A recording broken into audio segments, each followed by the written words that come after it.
Well, we're back in Mow the Brakes Mopar graveyard once again. This time around, we're not so much working on something. Well, that's a lie. We're definitely gonna have to work on it. But we're out here to get something running. That's something that well, a lot of you might have seen from the early couple videos of the channel. Look at that box I just mangled. Anyways, we got this can of gas, a battery that's probably half dead, and well, we've had our morning consumption of caffeine, THC, and pepperoni. So no further ado, here's what we're working on: a classic snowbank. And underneath this snowbank, you got something that's a little different than the rest of the shit out here. In the form that, well, she ain't no Mopar. She's an Iroc Camaro, known as domestic violence. In the early videos, we essentially killed this thing. I shouldn't say essentially, we killed this thing. That 305, she's struggling.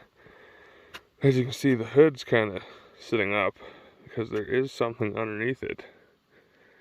That something is the engine out of the old septic truck from Gito. It was a Kodiak rebuilt 350, had 20 over flat tops in it, and yeah, it was a good running engine when it was in the septic truck. And then old Mow the Brake decided that, well, he was going to do a 20-minute burnout in said septic truck in an attempt to blow off semi-tires, which, as a lot of you know, was going to burn for a while. So, what ended up happening is kind of, sort of, might have roached out a hole or two, but we said fuck it and put her together anyways. And well, I'll get her shoveled out somewhat here and see if we can get this ranch open. I'll talk a little more about it. Now you see, when you're trying to shovel off an Iroc Camaro, you want to have nothing but the utmost concern for, well, the paint and body work. So you grab a really nice plastic shovel and you just fucking go to town with her. Holy oh man, this snow is heavy. She's right warm today.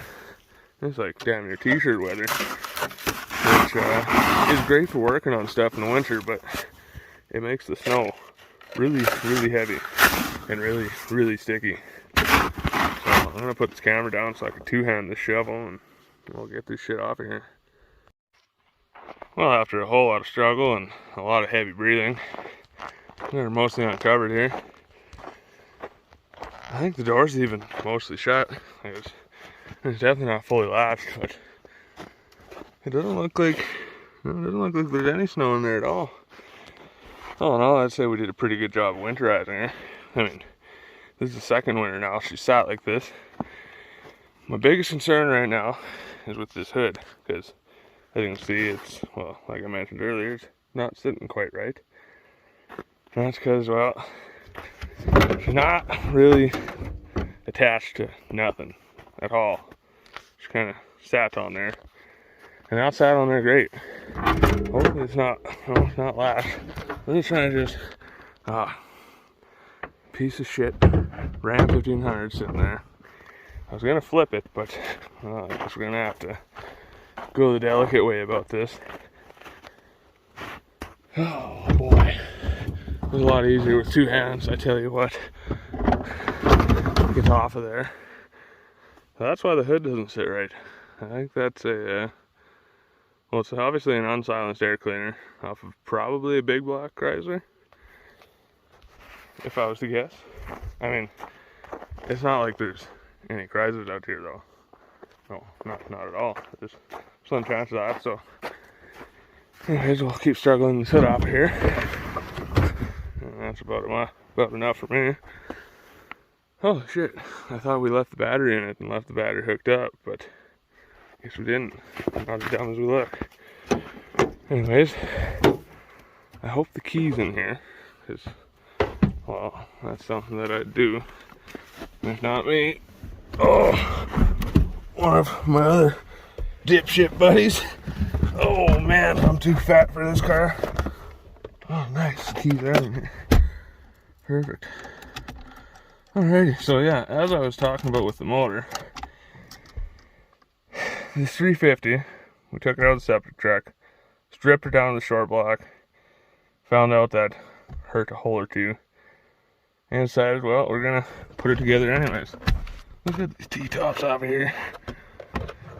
That makes life a lot easier for a fat guy in an Iroc. You get over there, just stay there. Oh yeah, look at all this room. Still gonna struggle. Anyways, I don't remember what I was saying about the small block, but yeah, so 350 4-bolt main out of a 70s GM truck. We took it, stripped it down to short block, went to the junkyard, got some Vortec heads for her, and cleaned them up a little bit. Ordered up a nice cam from old Summit Racing, stuffed her in there, and stuffed in the car. You will find out if this thing runs.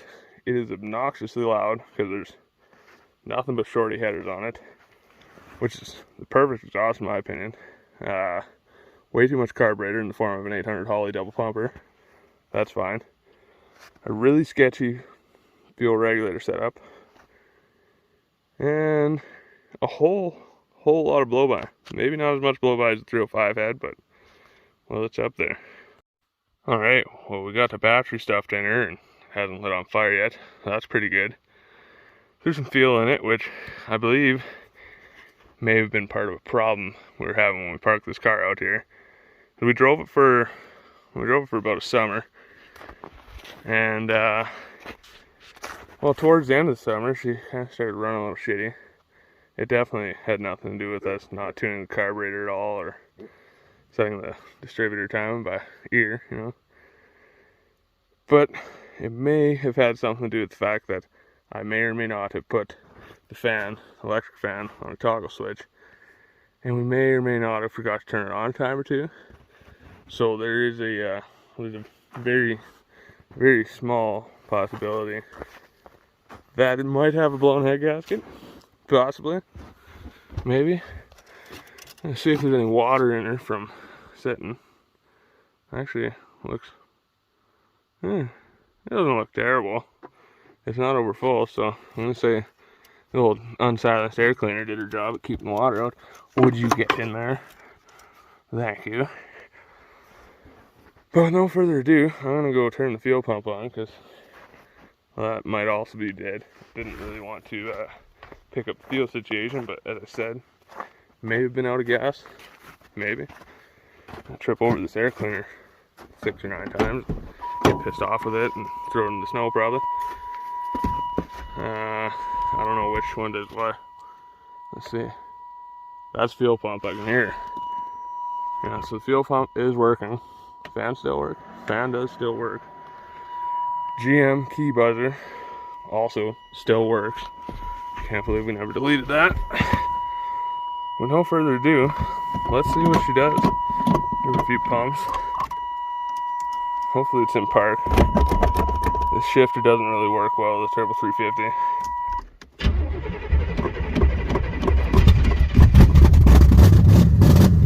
Oh yeah, like she was fucking shut off yesterday. Oh yeah, it does have an oil pressure gauge and it was working. So my eyes aren't quite quick enough. Couldn't have anything to do with all the THC. But yeah, let's give it another go.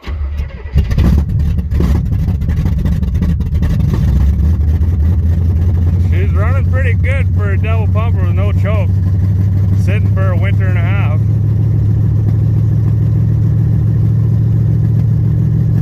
Oh yeah, listen to her purr. Oh, come on, girl. Might be overfeeling, just about that much. This pedal kind of just sticking to the floor right now.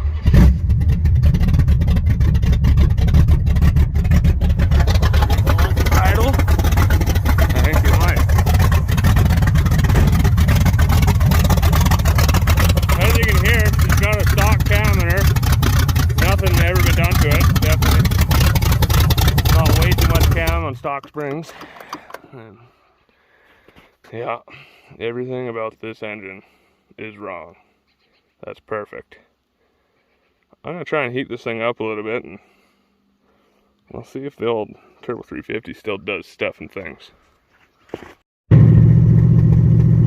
I don't know if you can hear that little pop, pop, pop, pop, pop, pop. You know, it kind of sounds like back popcorn in the microwave. But, well, it only seems to be coming out of the right side of the engine. That's also where the dead hole is. Yeah, so I don't think she's quite running on all 8, is what I'm saying. But regardless, she runs mint, like. Oh yeah. Just like a fucking absolute bag of shit.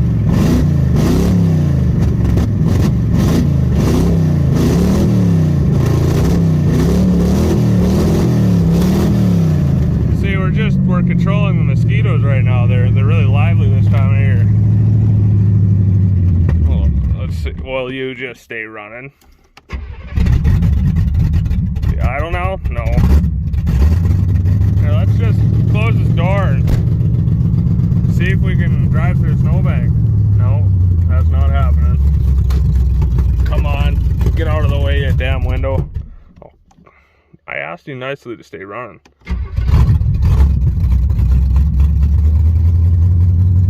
Brake pedal's a little squishy.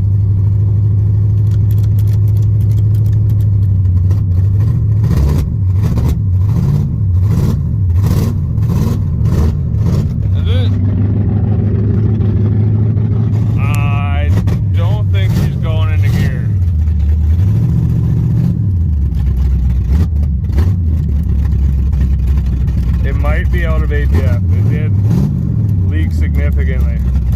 Or maybe it's only spinning the passenger side tire. I reckon we go investigate. Let's leave you down in first gear. Oh, you don't like running at all. As you can see, this is why we kind of parked it. She's never a very solid runner. But things might change with this. You know, I've got a lot of engines out here. They may not be Chevy, but they do run. Now, I'm not saying I'm going to put a Dodge motor in a Chevy. I'm just saying it wouldn't be the worst idea in the world. Is this tire spin over here at all? I'm going to guess probably not. Probably, you know what? Probably frozen to the ground. Yep. That would make a lot of sense. I mean, look at the damn thing. It's a fucking snowbank. But nonetheless, at least the car still runs. And, well, while we're out here, then we might do a thing or two with the old Satellite. Because, I mean, when in Rome, right? I mean, look at that. It already looks better with Chrysler parts on it. Why wouldn't you put a Chrysler engine in it? Alright, well, now that we're done pissing around with the old Chevy over there, got the old Satellite uncovered again. And if you watched the last video, you probably remember, well, for one, I didn't have my rims and tires from the shop, and two, I didn't put any calipers on there. Well, mostly because I wasn't done painting them, because you gotta have everything looking nice before you put it on the car, right?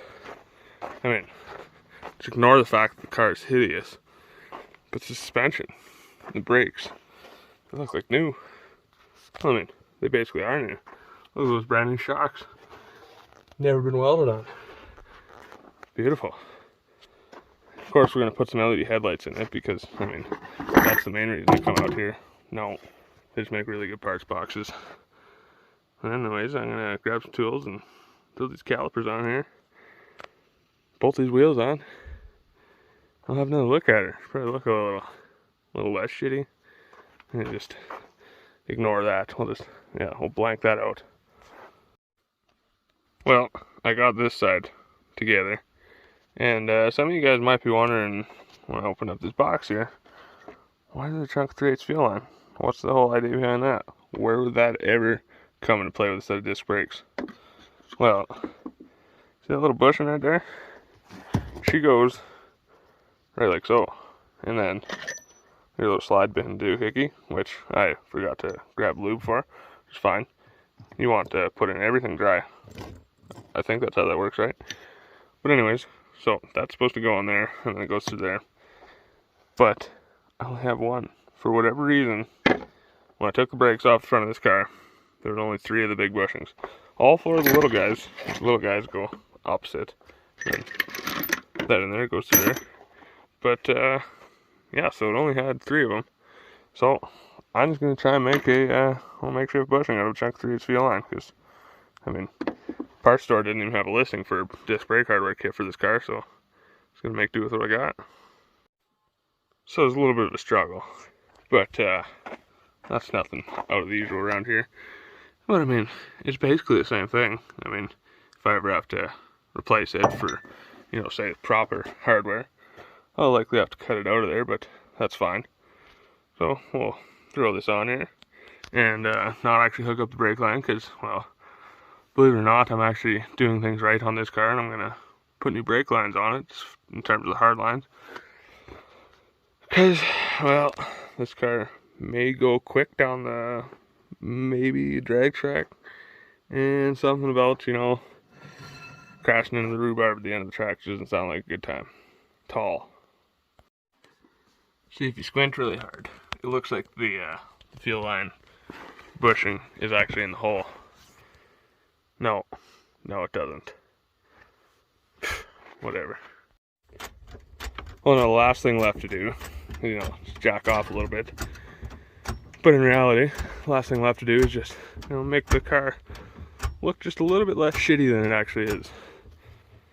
In terms of throwing on some real nice brand new Cabras on some fake Cragger SS wheels with some Rocket Racing wheel fucking center caps, because that's a perfect combination if you ask me. Look at that. Like a real car. Beautiful. I haven't polished my nuts. And just like that, she looks beautiful. You know, those shocks that have definitely never been welded on, they give her almost the perfect nose-high stands. I mean, that paired with 225/70/15 on the front. It'll be a little bit lower than that, I suspect, with the torsion bar and engine setup that I'm going with. But all in all, I'm pretty happy with that. Fills out the wheel well. Pretty good. Definitely won't have any rubbing issues. Nice. I like that a lot. A lot better than having the nose buried in the dirt, that's for sure. Well, I've just been standing back for a minute admiring her view, and I think this is going to be where I end the video off. Didn't get too much accomplished today, but I'd say just the right amount. I mean, look at that rim and tire on there. Beauty. Anyways, thanks for watching this video, and hope to see you on the next one.